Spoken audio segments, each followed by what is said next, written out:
السلام علیکم ورحمۃ اللہ وبرکاتہ۔ جی ممبرز، آج ہم تھوڑے سے الفاظ دیکھیں گے۔ میں نے آپ کو پہلے بتایا تھا کہ یہ جو ہم نے قرآن پاک پڑھنا شروع کیا ہے لفظی ترجمے کے ساتھ، اس میں آپ دیکھتے ہوں گے کہ بہت سارے الفاظ قرآن میں جو آئے ہوئے ہیں وہ اردو کے الفاظ ہیں یا پھر ان سے ملتے جلتے ہیں، تو ترجمے میں ہمیں کافی آسانی ہو جاتی ہے۔ کچھ الفاظ ایسے ہیں جو بالکل ہی نئے ہیں ہمارے لیے، عربک ہیں، اور ان کو ہمیں یاد کرنا ہوتا ہے، اور کچھ الفاظ ایسے ہیں جو کہ بار بار ریپیٹ ہو رہے ہیں اور ان کے ایک سے زیادہ میننگز ہیں۔ ان میں سے بعض الفاظ تو ایسے ہیں کہ جسٹ ایک لفظ ہے اور وہ دوسرے الفاظ کے ساتھ مل کے آتا ہے، اور اسی طرح سے ان کے پھر 3-4 میننگز ہو سکتے ہیں جو کہ آیت کے کانٹیکسٹ کے حساب سے ہم اس کا میننگ جو ہے وہ لگا لیتے ہیں، اور یہ پھر آہستہ آہستہ پریکٹس سے پتہ چل جاتا ہے اور کوئی مشکل نہیں ہوتی۔ تو یہ میں نے آپ کے لیے وہ الفاظ اکٹھے کیے ہیں، اگر آپ ان کو اپنے کلیکشن میں رکھ لیں گے، ان کو نوٹ کر لیں، تو یہ الفاظ اگر آپ کے سامنے ہوں گے تو آپ کو پھر قرآن کا لفظی ترجمہ کرنے میں آسانی ہوگی۔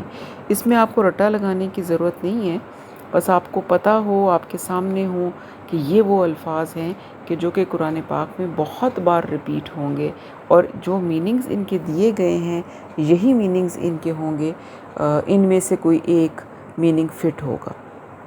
تو یہ آپ کو میں بتا رہی ہوں۔ آج جو ہم الفاظ دیکھیں گے اس میں آپ دیکھیں کہ سب سے پہلے ہے الف یا حمزہ۔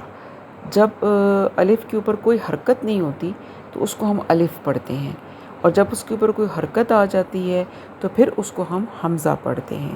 لیکن یہاں پر الف اور حمزہ یہ آپ دیکھتے ہیں، ابھی تک آپ نے کافی پڑھ بھی لیا ہے تو آپ نے دیکھا کہ اس کا میننگ ہوتا ہے ہمیشہ کیا یا خواہ، ٹھیک ہے؟ 2 میننگز ہیں، ان میں سے کوئی سا بھی آ سکتا ہے۔ پھر ہے سین۔ یہ ایک ایسا لفظ ہے جو کہ کئی لفظوں کے ساتھ مل کے آتا ہے، جیسے آپ پڑھیں گے سیقول، دوسرا سپارہ شروع ہو رہا ہے، تو اسی طرح سے اس سین کا مطلب جو ہے 2 میننگز ہیں، عنقریب اور جلد ہی۔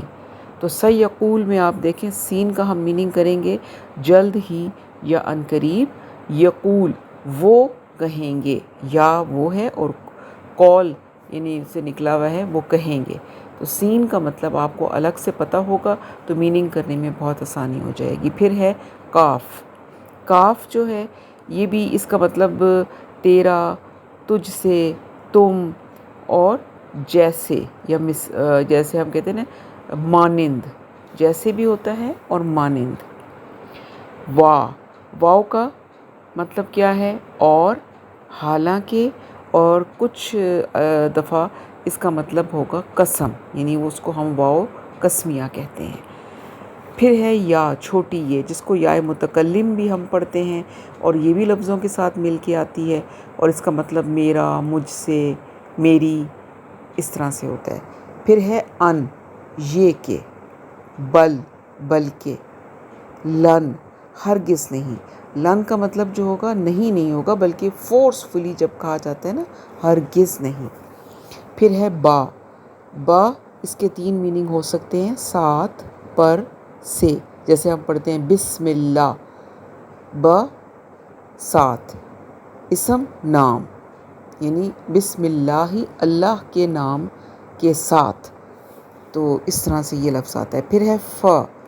یہ فا بھی کئی لفظوں سے مل کے آتا ہے اور اس کا میننگ ہمیں پتہ ہونا چاہیے، پھر، پس، تو، ان میں سے کوئی ایک میننگ ہم چن کے جو ہمیں مناسب لگے گا وہ لگا لیا کریں گے، اور یہ فا بھی کئی لفظوں کے ساتھ مل کے آتا ہے، ویسے اکیلا نہیں آتا۔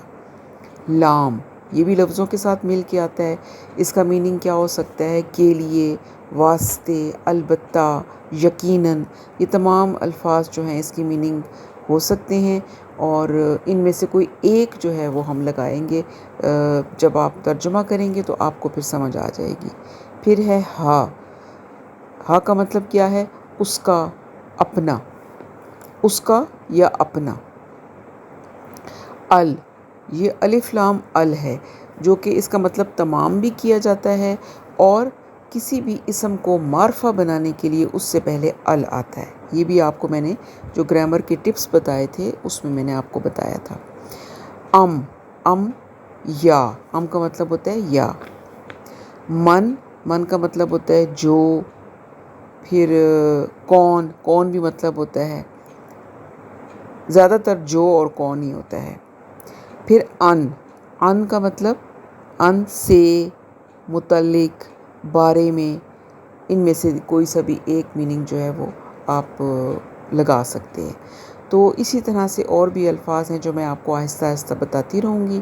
آج کے لیسن میں ہم بس یہی الفاظ کریں گے، آپ ان کو نوٹ کر لیں، اور بس ان کو آپ کے سامنے ہونے چاہیے، آپ ایک دفعہ گو تھرو ہو جائیں ان سے۔ پھر یہ ہے کہ آسانی کے ساتھ آپ جب ترجمہ کریں گے اس میں بھی میں آپ کو ساتھ ساتھ بتاتی رہوں گی، تو آپ کو یہ بہت آسان لگے گا۔ پھر السلام علیکم ورحمۃ اللہ وبرکاتہ۔